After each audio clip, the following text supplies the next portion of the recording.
unskilled men, if you've only done nice fencing in the fencing style, you won't know how to parry them, because they deliver extravagant blows that you'll only know how to parry if you've dealt with, with men who've got nothing to lose that are just swinging from the rafters. And this echoes something that George Silver says in 1599, describing the exams of the English Masters of Defence as their prize plays. He says they have to win they have to survive unharmed from 3 bouts with the best English masters, 3 bouts apiece with 3 unskillful, valiant men, and 3 bouts apiece with 3 resolute men like Drufford. So it's the same concept. And and Giganti says most men didn't know how to fence, and by instinct they throw cuts, extravagant ones at that. So we have here a dichotomy. Why would George Silver characterise Italian fencing in this way, if in reality in the treatises and in all the evidence there are lots of cuts? One possibility is that George Silver was familiar with Italian style play, the didactic method of the Italian masters. So another master Gaiani in 1619 notes that most attacks in duels are cuts, and it states explicitly that cuts are often used when fighting in earnest, but in the style, cuts are inadvisable because of the risk of injury and offence. Jacopo Monti says much the same thing, that in duels most wounds are cuts to the hand, arm or the face. But however, people are so unused to using them that in Tuscany some men, before drawing their swords, agree not to use cuts. So we have a clear impression, I think, of thrusts being preferable because they're more lethal and perhaps tactically superior, and in the style being used extensively. But when the blood's up and swords are drawn, people use cuts all the time, and you have to know how to deal with them. So already we're starting to see in Giganti's second book, and Giganti's first book is predicated upon the lunge, so while in the second book we have these practical applications. And this comes through right at the beginning, so he talks about having to cut, he talks about having to fight untutored opponents, and then he talks about multiple opponents. And Giganti has a method for dealing with multiple opponents, and also armoured opponents, which is essentially like this. So if you could do a lunge to demonstrate, like in Giganti's first book, his sword play is predicated upon the lunge, which is like this. In his second book, he advises dealing with multiple opponents like this. Just stand back and maybe do it with some more vigour. Okay. But essentially, you can really ping it around. So this is kind of the antithesis of what we imagine, the elegant rapier play, ting ting ting. It's swinging it around as fast as you can. Why? What are the advantages of this type of fencing? We said that the thrust with a rapier is more lethal than the cut with a rapier. But in a self-defense situation, you might not want to kill your opponent. You do have in prison. A cut might be enough to scare them away. Also, if you can ping it around at speed, that in itself is intimidating.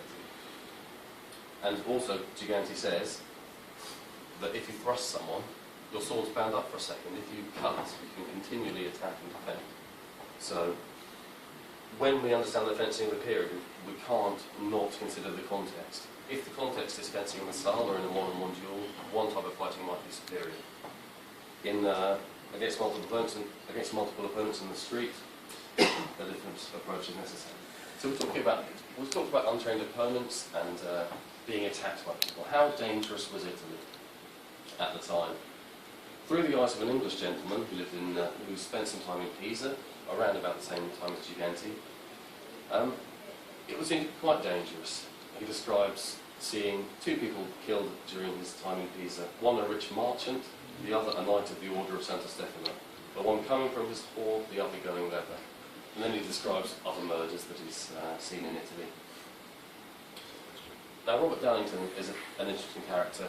His other claim to fame, which links him back to Vincenzo Saviolo and George Silver, is that he translated one of the most complex and bizarre works of the Renaissance, the Hypnomachia Polyphilia, which is originally printed in 1499, and a beautiful example of early printing, but one of the most complex and erudite works of the Renaissance, written with Italian grammar and but often obscure Latin and Greek vocabulary. And Robert Dallington, why do I mention this? Robert Dallington dedicated this work to Robert Devereux, the Earl of Essex. Two other people we mentioned today also dedicated their work to Robert Devereux, the Earl of Essex, Vincenzo Saviolo and George Silver. So this just demonstrates the kind of cultural cachet, the kind of cultural level these fencing masters aspired to. And just for some visual interest, I've got some images from the Hypno-Ophthalmachia, which is a bizarre dreamscape that doesn't really make much sense, but here we have a cherub cutting some maidens into bits before flying off, and they're eaten by allegorical beasts. So that's an Englishman's view of the time. So the Hypno-Ophthalmachia is translated into English, by the way, as the strife of love in a Greek.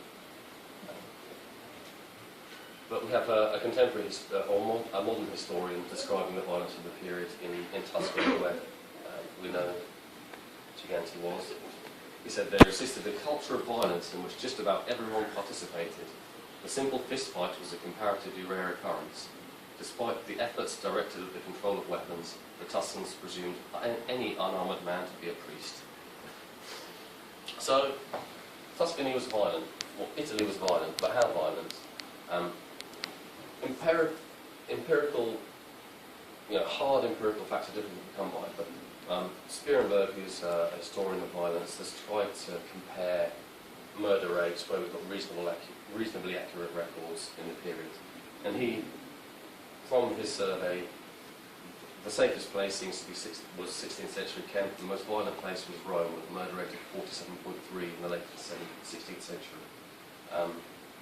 For a modern comparison, the United States had a rate of 5.0 in 2010, so around the level of 16th century Kent.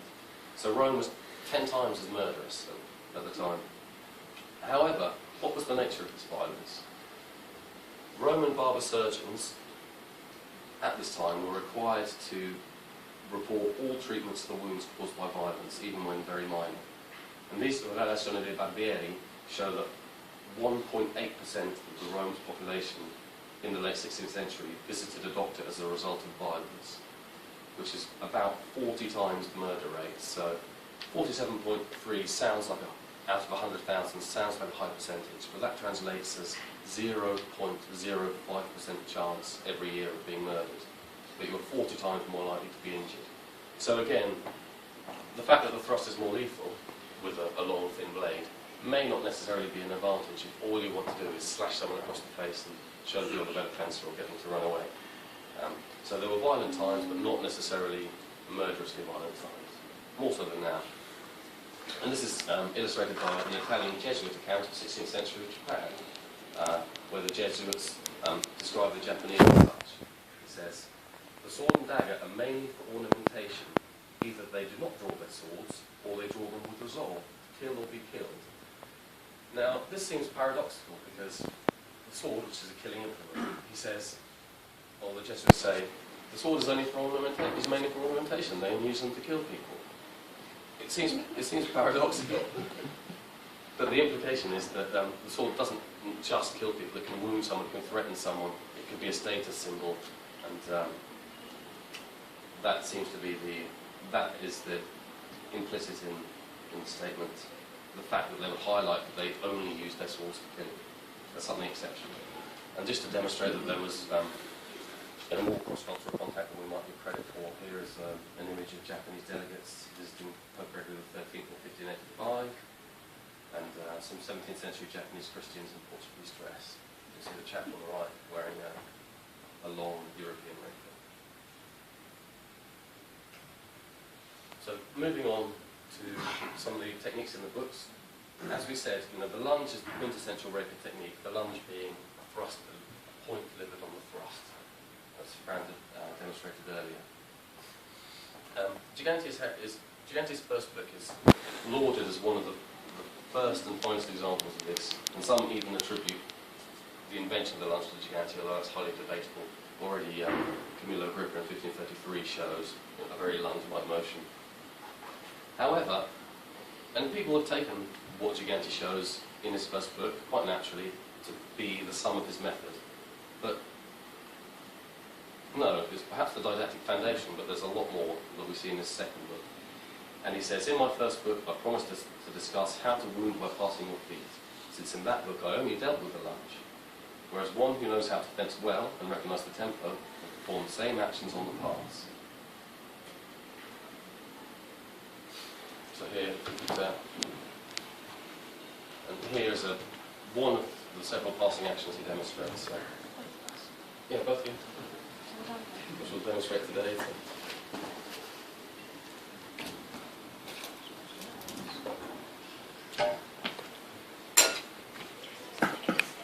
Guess who's going to guess that?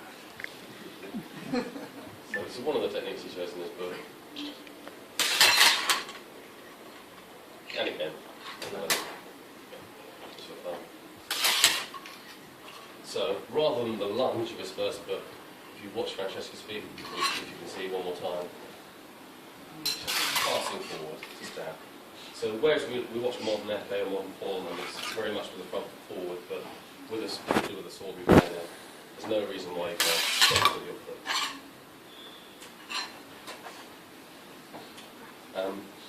What else does Giganti show in his second work?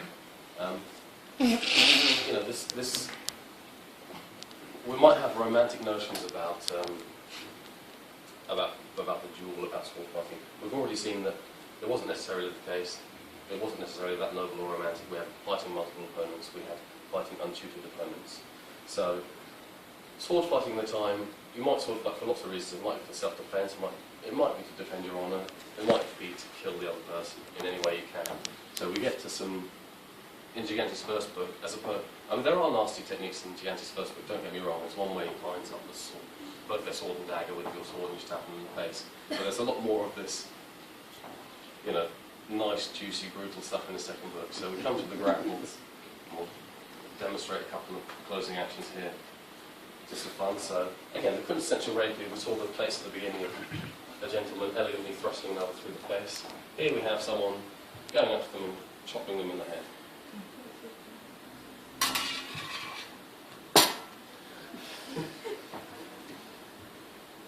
So, again, on the pass, simply tries to stab his head. If he parries, you just knock his sword down and chop him on the head. Very pragmatic. And here we have another action, a grappling action on the pass, where she initially tries to lunge at him. He parries, so she passes in, disarms him, and she can kill him. Let's do that one again, I like it. So she tries to do a nice lunge, he parries, so right, I'm in there.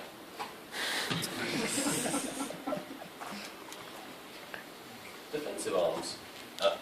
We had William Cowboy's quote at the beginning saying that essentially saying that Giganti presages later systems of fencing by concentrating on the sword alone and the sword and dagger. But we now know that's not the case, because looking at his second book, he includes all other kinds of weapons: the buckler, the target, and the rotella. We've got a buckler and a target today. The rotella is a large, round shield strapped to the arm. The buckler is a small handheld shield, and the target is similar to the buckler, but an undulated oblong shape, which Giganti says originated in Greece.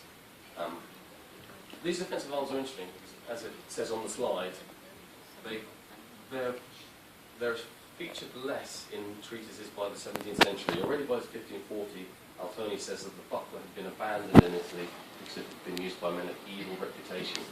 However, fast forward to 1601, Altoni was a Florentine master, by the way, so in the same area as Giganti. Fast forward by 1601, Giganti says that the buckler had often been used, and began to be often used in Florence, particularly at night. So these things are illegal, but you go out, hold up the shield, and they're used often. So, and here we have a plate from Giganti's second book. In the published book, by the way, we had to digitally clean up quite considerably the images, because so he chops down at her, and cuts to his leg. And there's a quite nice passage here where Giganti says, I could have shown a thrust of the chest, but I put in a cut and leg for variety. What else? And, sorry, going back a sec, and here, what's significant about Giganti's second book is that these defensive arms are sometimes mentioned by other masters, but they're rarely published with images. So, Rodolfo Capwell publishes a few plates with illustrates a few plates with a rotella. The Venetian master Bondi di Maso, his latest 1596, shows a few plates with the targa, but Giganti is unique in showing the buckler, targa, and rotella together in 17th century texts. Moving on to the cloak. Sword and cloak. What are the advantages of the cloak? The cloak was a very popular weapon. In contemporary treatises, the most popular weapons are the sword alone and the sword and dagger, and after that the cloak. And the cloak is omitted from Giganti's first book, but that lacuna is filled by his second book. And Giganti describes the advantages of the cloak, which are twofold. One is that the dagger isn't omitted everywhere, because throughout Italy there were various statutes and they were called banning particular types of arms. The second advantage is that it's, in its own right, it's a good defensive arm. On occasion others, despite having daggers by their side, when suddenly attacked, by nature leave their daggers, judging the cloak to be much better. So, it's a very good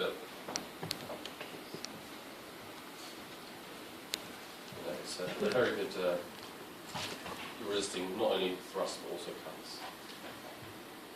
And there are various methods of wielding the cloak. The Florentine master we saw earlier, Altoni, has the record for describing 9 methods of wrapping the cloak around the arm, from simply grabbing it to the middle to all possible elaborate things. So moving on, the dagger alone. So, we must. Okay, so, I mentioned earlier there's a perception that Giganti was praised by subsequent fencing masters and fencing historians because the clarity and the elegance of his first book seemed to presage later systems of fencing. But we've got to judge his work within the context of this period. Why are people fencing? People did fence for recreation, they did fence for they also fenced for self-defense. And these were martial arts, and this is very clear from this passage here from Giganti's second book. He says, I cannot fathom why the play of the dagger is no longer practiced. Perhaps the masters no longer know how to teach it or do not wish to, or it stems from the lassitude of men. I am of the opinion that the dagger is as important for a gentleman to know as any other weapon. This is because the great majority of men and captains who are killed are slain by daggers or similar arms. So, again, this goes back to the point that Italy of the period was a violent place, but you were more likely to be injured than you were to be killed. You may well have drawn your sword to swing it around a couple of times to scare as a show of violence, to show the other person off.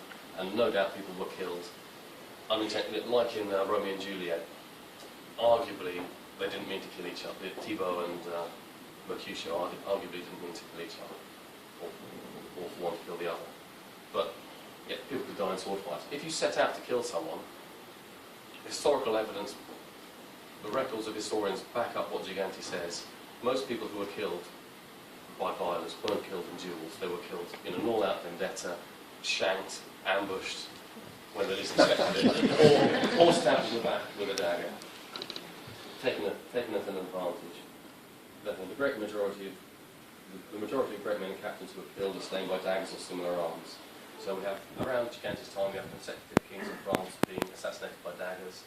A couple of generations earlier in Tuscany, we have Alessandro il Moro de' Medici, the first Duke of Tuscany, who was also assassinated by a dagger by his cousin.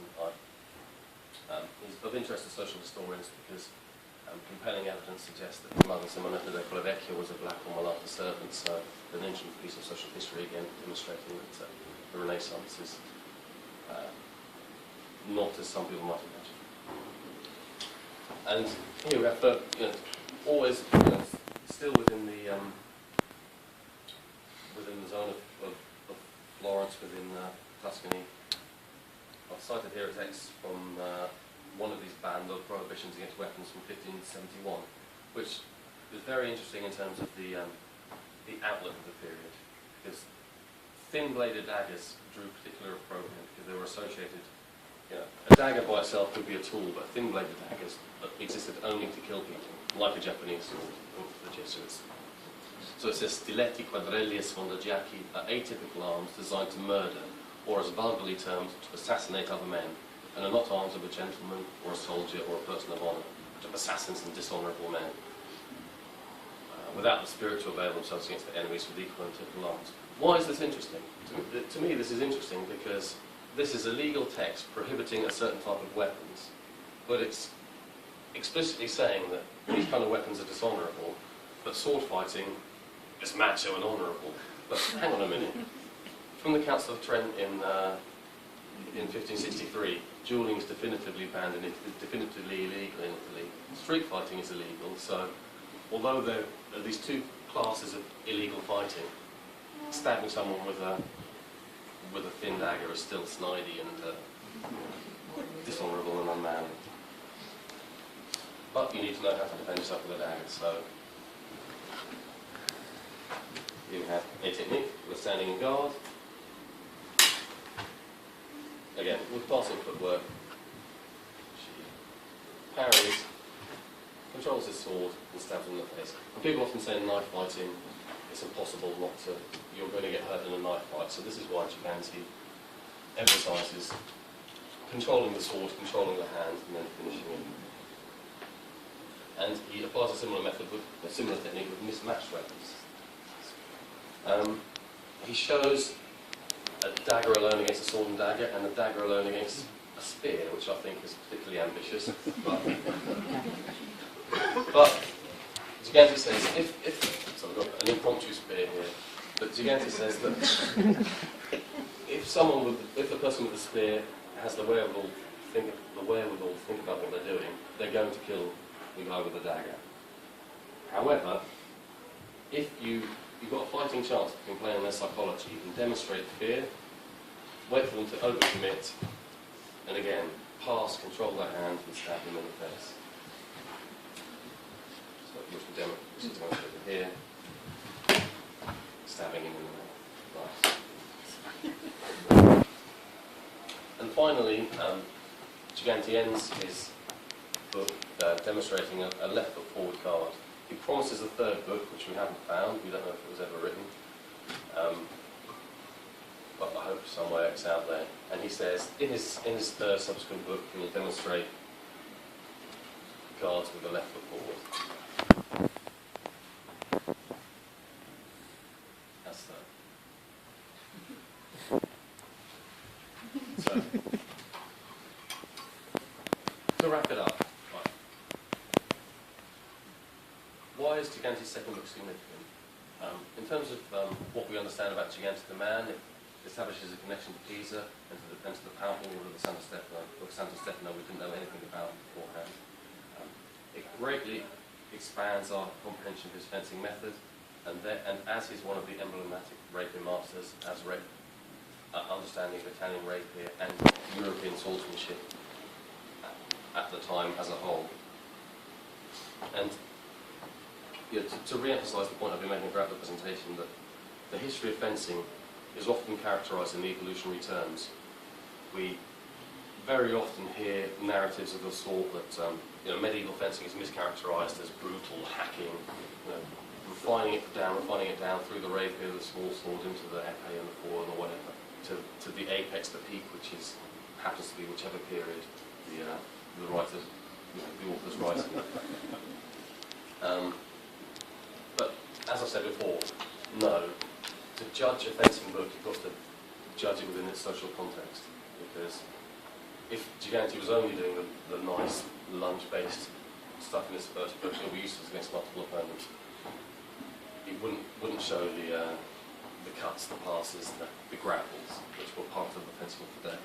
So, to recap, Giganti's first book was extremely influential, predicated on thrusts as opposed to cuts, the lunge as opposed to passing footwork, and in general clean, elegant fencing, with the foundational didactic weapon being the rapier alone. The second book was unconfirmed to exist until recently. It's great had a great reference on companion weapons, discusses multiple components, cutting, passing footwork, grapples and pommel strikes, dagger fighting, mismatched weapons, and left forward guards.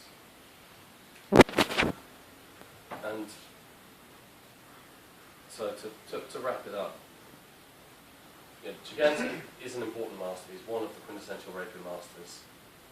The discovery of his second book, what Giganti wrote in his first book helped us conceptualise what fencing was. The discovery of his second book with a whole lot of different stuff that doesn't contradict anything in his first book, but throws it into relief, adds other material, and qualifies and informs it. Gives us a much richer picture of what Giganti's method was, and therefore what fencing was of the period. And this highlights that us, as modern people looking back, we are entirely dependent on what happened to be written down and what has happened to survive. One new text to us coming out has put the cat amongst the pigeons and completely redefined what we understood about Giganti, and therefore Italian rapier fencing as a whole and European fencing as a whole. And I hope there are more discoveries out there that can come out between now and in the next few years. So, thank you very much.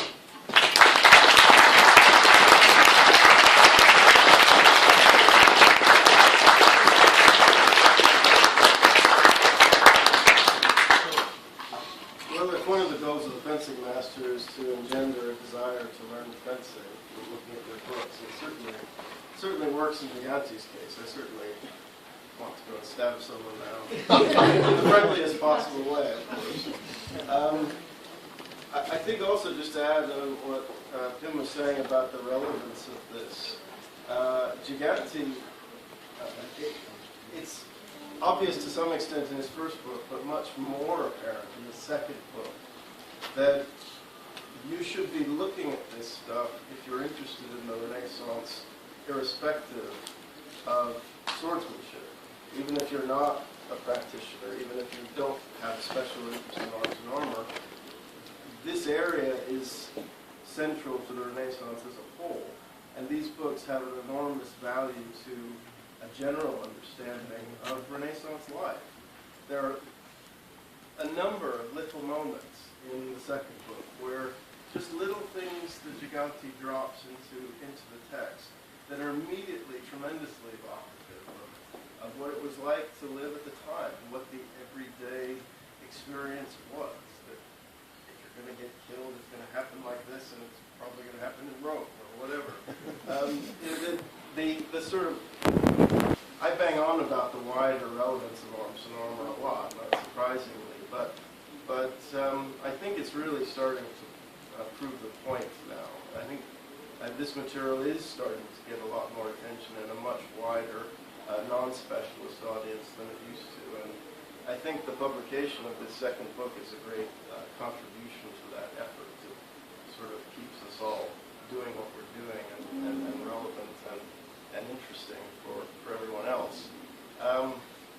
So thank you very much for that.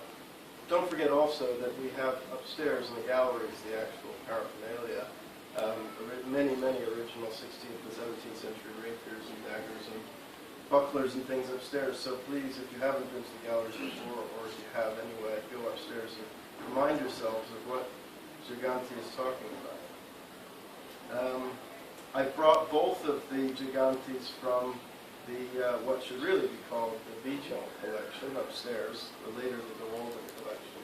So you can see an original edition of the first book, as well as the only apparent edition of the second. So do have a look at them. And also outside, there is a special table where you can pick up Tim and Josh's new book. We'll probably run out. I'm not sure if we have enough of them. Looking at see your faces out there, but we've done our best to get some anyway. There should also be some up in the gift shop. We can't take cards downstairs. We do have time for questions if you want to stay here and talk about a few burning, desirous questions. Anyone? Sir. Hi. How many copies were there? Or was it just the one? Just the one? The only one we know of. That we know of, this is the only copy that's known to exist. Marchionni, the 19th century fencing master from Italy, quoted it accurately, so presumably he had access to a copy. It may have even been this one, or it may be lost. But until a couple of years ago, this was the only copy that was, well, it was unconfirmed to exist. This is the only copy we know about. Thank you. But there may be others. I mean, there may very well be another one that's miscatalogued. And you can very easily see someone taking a cursory glance at the second one, assuming that it's a later inferior edition of the first book. Indeed. And there's lots of inferior editions of lots of fencing books, and it would be an easy assumption to make, to think this is not a different work. And indeed, many fencing bibliographies list the 1608 as a reprint of the 1606, so that may have contributed to the difficulty of it. No. We don't know much about his life at all, really. So all I can infer is from the illustration, you know, he appears to be roughly middle-aged from his self-portrait as of 1608. But it's difficult to say. There's a group of historical, but since the second book coming to light again, there's a group of historical fencers in Italy called the Saladano Mercoli Marozzo, who are very avid researchers, and they've become aware of this, and they're researching in the archives of the Order of Santo Stefano to see, because he was the Order of Santo Stefano is still extant today, and they've got extensive archives. So, as Giganti states, he was their master of arms. There should be more biographical detail about him to come, we hope. And they're actively researching them. Is that it, In Pisa. Yeah, okay. Yeah. Well, off we go. Yeah. No, I was in Florence last week and at an event hosted by the Saladano guys, and they're hoping to publish a book in Italian about Giganti and his life and their research. Well, I do know that this particular translation has made a big splash in the historical fencing community. Just sort of interest, it seemed to fly off the shelves when the translation came out. How many copies have been sold of this particular The publisher's sitting right in front of me. Really? Last that I have on For a niche book, it's good. It's not been out very long, Yeah. and in the arms and armour world, that says that's pretty good already. Fiction. really good. As far as the translation went, where you got sort of Capwell and then you had Fiore as well, was it very similar to translate? I have translated those two. I would say that I've done other translations from the Italian. I would say unequivocally that Giganti is one of the clearest texts to translate. His Italian is very, almost free of archaicisms and dialectal terms. It's very clear, flowing, not overly cumbersome either. I've translated Alfieri's book, and he's just in love with the commas. So I've got a paragraph this long with loads of commas, and it's really difficult to know where one clause ends and one begins, because that's the only punctuation he knows. I meant to point out before, and you by now have already realized it, why, as authors, our names are not in alphabetical order. Because he's first on this. So